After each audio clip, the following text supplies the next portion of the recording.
Hello everyone, আসসালামু আলাইকুম। Welcome জানাচ্ছি নতুন একটি রেসিপি দেখার জন্য। আজকের রেসিপিটা হচ্ছে নিজের গাছে লাগিয়ে সেখান থেকে শাক তুলে রান্না করাটা অনেক একটা ভাগ্যেরও বলা যায় ব্যাপার।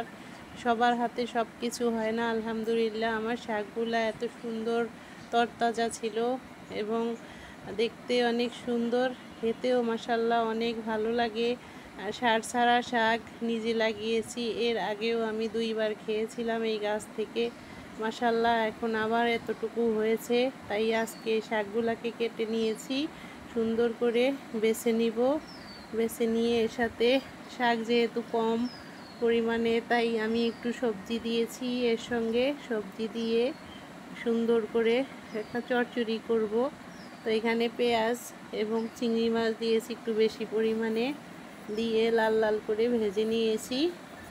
এখানে দিয়ে দিব এখন মশলা, রসুন, আদা আর জিরা একসঙ্গে করে ব্লেন্ড করে নিয়েছি। তো সুন্দর করে নাড়াচাড়া করে এখন আমি হলুদের গুঁড়া, মরিচের গুঁড়া, স্বাদ মতো লবণ দিয়ে দিয়েছি। এখন একটু পানি দিয়ে মশলাটাকে সুন্দর করে কষিয়ে নিব। তো এইভাবে করে আপনারাও আপনাদের বাসার আঙিনায় শাক লাগিয়ে খেতে পারেন, খুবই ভালো লাগবে। আর ভিডিওটা যদি আপনাদের কাছে ভালো লেগে যায় অবশ্যই সাবস্ক্রাইব করে পাশে থাকবেন, শেয়ার করে দিবেন। এখানে আমি ঝোল দিয়ে দিচ্ছি। ঝোল দিয়ে মশলাটাকে সুন্দর করে কষিয়ে নিব। কষিয়ে নিয়ে এর মধ্যে কেটে ধুয়ে বেছে শাক রেখেছিলাম সেইগুলাকে দিয়ে দিব। তো মশলাটা আমার সুন্দর করে কষানো হয়ে গিয়েছে, দেখতেই পাচ্ছেন। আর এই শাকের তরকারি দিয়ে অনেকগুলা ভাত খাওয়া যায়। আপনারা অবশ্যই এটা খেয়ে আমাকে কমেন্ট করে জানাবেন। এই তো সুন্দর করে শাকগুলাকে ধুয়ে আমি এখন মশলার ভিতরে দিয়ে ঢাকনা দিয়ে ঢেকে দিব।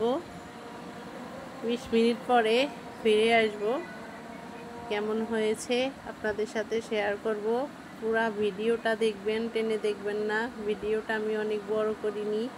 আর আমার ভিডিওগুলো আমি একদম রিয়েল ভিডিও করি, কখনো আমি টেনে দেই না।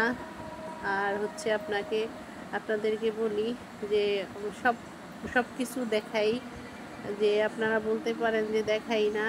এই তো আমার শাকটা কমপ্লিট হয়ে গেছে, সাথে 2টা ডিম দিয়ে দিয়েছি বাচ্চাদের জন্য। তো আজকে রান্নাটা আপনাদের কাছে কেমন লাগলো অবশ্যই কমেন্টে জানাবেন।